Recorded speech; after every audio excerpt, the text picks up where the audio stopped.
ഞാൻ ഡോക്ടർ അജയൻ വർഗീസ്, കുന്നമംഗലം പന്തീർപ്പാടത്തുള്ള institute of sexual and reproductive medicine എന്ന സ്ഥാപനത്തിൻ്റെ ഡയറക്ടറാണ്. ISRMലേക്ക് സ്വാഗതം. പ്രമേഹ രോഗികളും ലൈംഗിക പ്രശ്നങ്ങളും എന്ന വിഷയത്തെക്കുറിച്ചാണ് ഞാൻ ഇന്ന് നിങ്ങളോട് സംസാരിക്കുവാൻ പോകുന്നത്.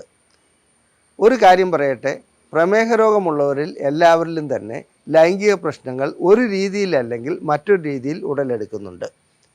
ലൈംഗിക ശേഷിക്കുറവാണ് മുഖ്യമായും കണ്ടുവരുന്നത്. അതുകൂടാതെ തന്നെ ലിംഗത്തിൽ അണുബാധ ഉണ്ടാകുക, ലൈംഗികമായി ബന്ധപ്പെടുമ്പോൾ വേദന അനുഭവപ്പെടുക, ലൈംഗികമായി ബന്ധപ്പെടാൻ കഴിയാതെ വരിക, ഇത്തരം അവസ്ഥകളും കണ്ടുവരുന്നുണ്ട്. പിന്നെ ലൈംഗിക താല്പര്യം കുറയുക, അതുപോലെ തന്നെ ലൈംഗികമായി ബന്ധപ്പെട്ടുകൊണ്ടിരിക്കുമ്പോൾ ലിംഗം തളർന്നു പോകുന്ന അവസ്ഥ വരിക, ഇതെല്ലാം പ്രമേഹ രോഗികളിൽ കണ്ടുവരുന്ന ഒരവസ്ഥയാണ്. എന്തുകൊണ്ടാണ് പ്രമേഹ രോഗികളിൽ ഇങ്ങനെ ലൈംഗിക പ്രശ്നങ്ങൾ ഉടലെടുക്കുന്നത്? ലൈംഗിക പ്രശ്നങ്ങൾ ഉടലെടുക്കുന്നതിന് അഥവാ ലൈംഗിക ശേഷിക്കുറവ് ആരംഭിക്കുന്നതിന് പ്രധാനപ്പെട്ട കാരണം 3 കാരണങ്ങളാണ്. അതിൽ ഒന്ന് രക്തസംബന്ധമായതാണ്. രക്തക്കൊള്ളികൾക്ക് ബ്ലോക്ക് വരിക, അല്ലെങ്കിൽ ലിംഗത്തിലേക്ക് എത്തുന്ന രക്തം പെട്ടെന്ന് തന്നെ തിരിച്ചു വരിക, അതായത് വീനസ് ലീക്കേജ്. രണ്ടാമതായി ഞരമ്പ് സംബന്ധമായ പ്രശ്നങ്ങളാണ്, അതായത് ന്യൂറോൺ സംബന്ധമായത്. ന്യൂറോൺ സംബന്ധമായത് പ്രശ്നങ്ങൾ എന്ന് പറയുമ്പോൾ തലച്ചോറിൽ നിന്നും ചില സിഗ്നലുകൾ നട്ടെല്ല് വഴിക്ക് പുടൻ്റൽ നെർവിലേക്ക് എത്തിപ്പെടുകയും ലിംഗത്തിലേക്ക് ആ സിഗ്നലുകൾ പാസ് ചെയ്യുകയുമാണ് ചെയ്യുന്നത്. അതിന് ഏതെങ്കിലും രീതിയിലുള്ള വിഘാതം ഉണ്ടാകുകയാണെങ്കിൽ ലൈംഗിക ശേഷിക്കുറവ് അനുഭവപ്പെടും. പ്രമേഹ രോഗികളെ സംബന്ധിച്ചിടത്തോളം അവരുടെ ഞരമ്പുകൾക്ക്, അതായത് തലച്ചോറ് മുതൽ പുടൻ്റൽ നെർവ് വരെയുള്ള ഞരമ്പുകളിൽ ഈ കണ്ടക്ഷൻ, ഈ പ്രവർത്തനം വേണ്ട രീതിയിൽ നടക്കാതെ വരുന്നു.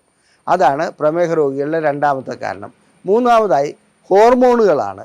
അതായത് testosterone, prolactin, FSH, LH, thyroid, ഇങ്ങനെ ഒട്ടനവധി ഹോർമോണുകൾ നമ്മുടെ ഈ പ്രവർത്തനത്തിന്, ലൈംഗിക പ്രവർത്തനത്തിന് ആവശ്യമുണ്ട്. ഇതിൽ ഏറ്റക്കുറച്ചിലുകൾ ഉണ്ടാകുകയാണെങ്കിൽ, അതായത് ടെസ്റ്റോസ്റ്ററോൺ കുറയുകയാണെങ്കിൽ ലൈംഗിക ശേഷി കുറയും, അതുപോലെ തന്നെ പ്രൊലാക്റ്റിൻ കൂടുകയാണെങ്കിലും ലൈംഗിക ശേഷിക്കുറവ് അനുഭവപ്പെടാറുണ്ട്. തൈറോയിഡിൻ്റെ ഏറ്റക്കുറച്ചിലുകൾ വളരെ കുറഞ്ഞാലും പ്രശ്നമാണ്, കൂടിയാലും പ്രശ്നമാണ്. ഇതെല്ലാം പ്രമേഹ രോഗികൾ പ്രമേഹം കൊണ്ട് തന്നെ ഹോർമോൺ വ്യതിയാനം ഉണ്ടാകുന്നുണ്ട്.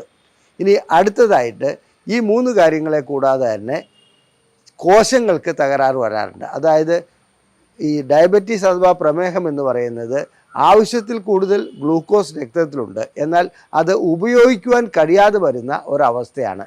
അതായത് സ്റ്റാർവിങ് ഇൻ പ്ലെൻറ്റി.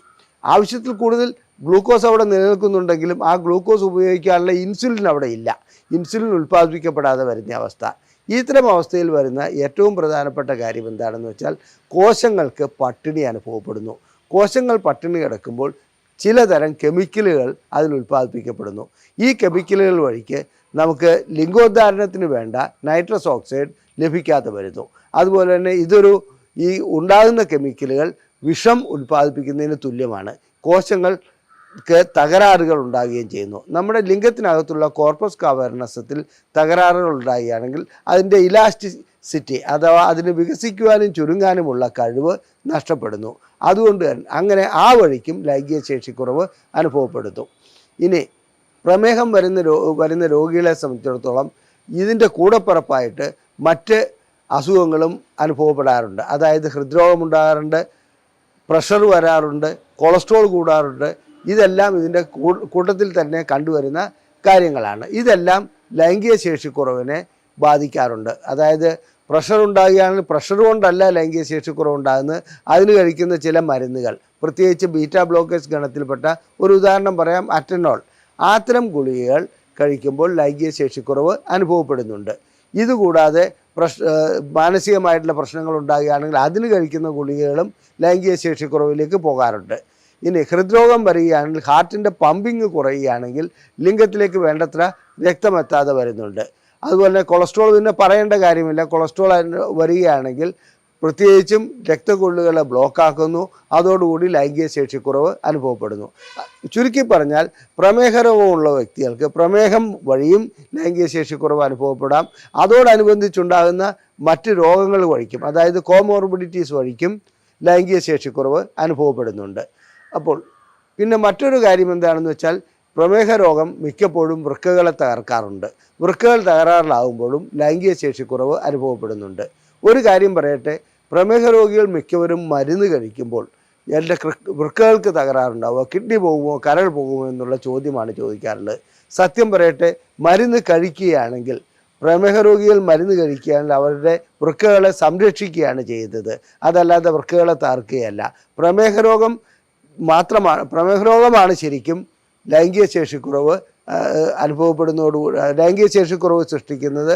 അതുപോലെ തന്നെ വൃക്കകളെ തകർക്കുന്നതും പ്രമേഹമാണ്. അപ്പോൾ വൃക്കകളെ നമുക്ക് സംരക്ഷിക്കണമെന്നുണ്ടെങ്കിൽ പ്രമേഹ രോഗത്തിനുള്ള ശരിയായ ചികിത്സ ചെയ്യുകയാണ് വേണ്ടത്. എന്തെല്ലാമാണ് പ്രമേഹ രോഗത്തിൻ്റെ ചില ചികിത്സകൾ എന്നുള്ളത് നമുക്ക് വ്യക്തമായിട്ടറിയാം. 3 കാര്യങ്ങളാണ് പ്രമേഹ രോഗത്തിന് ചികിത്സയിൽ ഉൾപ്പെടുത്തേണ്ടത്. 1, പ്രമേഹ രോഗത്തിന് വ്യായാമം വളരെയധികം അത്യാവശ്യമാണ്. വ്യായാമം കൊണ്ട് പ്രമേഹ രോഗത്തെ ഒരു പരിധി വരെ നിയന്ത്രിച്ച് നിർത്താൻ കഴിയും. 2, ആഹാര നിയന്ത്രണം. അപ്പോൾ പഞ്ചസാരയാണ് ഒഴിവാക്കേണ്ടത് എന്നുള്ളൊരു തെറ്റിദ്ധാരണ ജനങ്ങൾക്കുണ്ട്. പഞ്ചസാര തീർച്ചയായും ഒഴിവാക്കണം. അതുപോലെ തന്നെ ഒഴിവാക്കപ്പെടേണ്ട ഒന്നാണ് കൊഴുപ്പ്.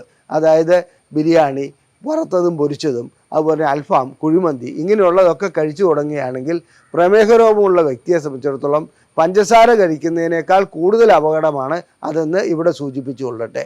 അങ്ങനെ വരുമ്പോൾ അതായത് അവർക്ക് പൊണ്ണത്തടി ഉണ്ടാകുന്നു. പൊണ്ണത്തടിയോടുകൂടി തന്നെ പ്രമേഹം വീണ്ടും കൂടുതലാകുന്നു.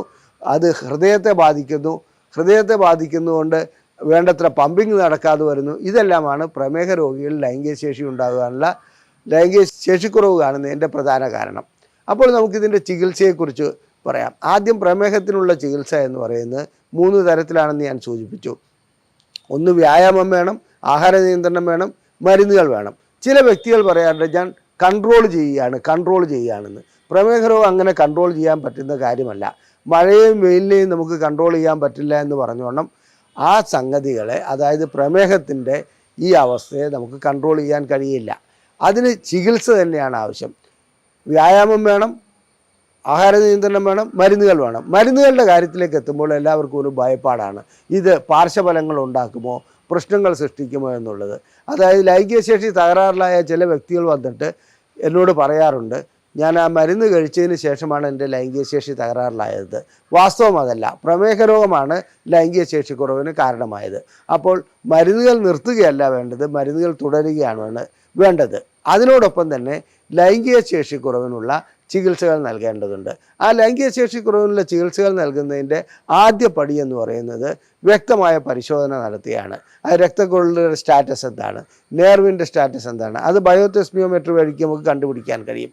അതുപോലെ തന്നെ ഹോർമോണുകളുടെ അവസ്ഥ എന്താണ്, ഹോർമോണുകൾ കൂടുതലാണോ കുറവാണോ എന്നുള്ളത് വ്യക്തമായിട്ട് നോക്കണം.